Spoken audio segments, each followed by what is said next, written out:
சில ஆண்டுகளுக்கு முன்பு நான் இதே ஃபேஸ்புக் இல் எழுதியிருந்தேன், நான் A2B ரசிகன் ஆதரவாளன் என்று. குறிப்பாக அவர்களுடைய மதிய உணவு சாம்பார், ரசம், கூட்டு போன்றவை. ஆனால் அண்மையில் கடந்த 1-2 ஆண்டுகளாக அவர்களுடைய தர அடையாளம் தேய்ந்து கொண்டே வருகிறது. ரொம்ப நாளாகச் சொல்ல நினைத்தேன். ஒரு நல்ல தமிழ்மண் உணர்வுள்ள தொழிலதிபர்.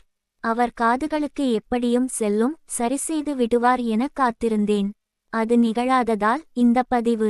இது அவர் கவனத்துக்கு வந்து இதை மீண்டும் உயர்த்தி நிலைக்க வைப்பதுதான் நமக்கும் நல்லது, அவர்க்கும் நல்லது. இந்த தரக்குறைபாடுக்கு காரணம் சமையல் கட்டுக்குள் வட மாநிலத்தவர் அனுமதிக்கப்பட்டதோ என்று நாங்கள் அனுமானிக்கிறோம். அதற்கு சுவைதான் ஆதாரம். என்னைப் போன்றவர் A2B உணவை அதிகம் விரும்பியதற்குக் காரணம் அவர்களுடைய சாம்பார். இது சோற்றுக்கு மட்டுமன்றி இட்லி, தோசை, பொங்கல், வடை, பஜ்ஜி என பல சிற்றுண்டிகளுக்கும் தேவைப்படுகிற ஒன்று என்பதால் இதை வைத்துதான் அந்த நிறுவனத்துக்கு பெயரே. எந்த தமிழ் உணவகத்துக்கும் இதுதான் பொது.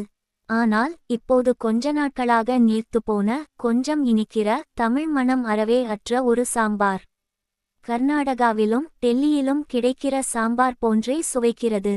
பருப்பின் சுவை குறைந்து நம் சாம்பார் பொடி மணமும் சுவையும் அறவே மாயமாகிவிட்டது. அதனால் சாம்பார் அவர்கள் கைக்குச் சென்றுவிட்டதோ என்று உறுதியாகச் சந்தேகிக்கிறோம்.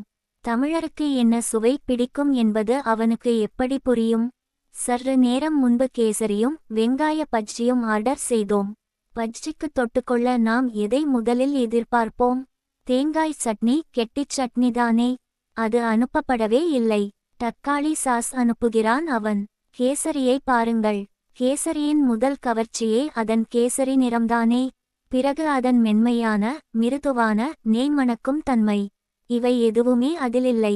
சர்க்கரை பொங்கல் போல தோற்றமளிக்கும் வறட்சியான ஒரு பண்டமாக வந்திருக்கிறது.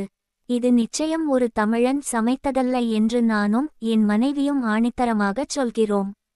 அதை உண்ணவே இல்லை. அப்படியே விட்டுவிட்டோம். வீணாக்க மாட்டோம். எதிர்வீட்டில் வட இந்திய காவலாளிகள் இருக்கின்றனர். அவர்கள் விரும்பி உண்பார்கள். அவர்கள் பாணி உணவுதானே. நம்மூர் பணியாளர்கள் தோசை, வடை, பஜ்ஜி, காப்பி போன்றவற்றை பரிமாறும்போது மணி என்ன சார்? அங்கெல்லாம் மழையா சார்? டூட்டி முடியுற டைம் சார். வீட்டுக்கு போகணும். இன்னிக்கு பிள்ளைக்கு பிறந்த நாள் சார் என்றெல்லாம் சகஜமாக பேசிக்கொண்டே பரிமாறும் அந்த உணவக உறவுகளெல்லாம் கனவாகி போய்விட்டதை நினைத்தால் கொஞ்சம் வருத்தம்தான். உணவு ருசிப்பது இதுவும் சேர்ந்துதானே.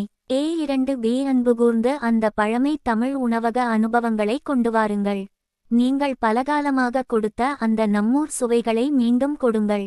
அவர்களுக்கு வேலை கொடுங்கள். எந்த வேலை என்பதில் தெளிவாக இருங்கள்.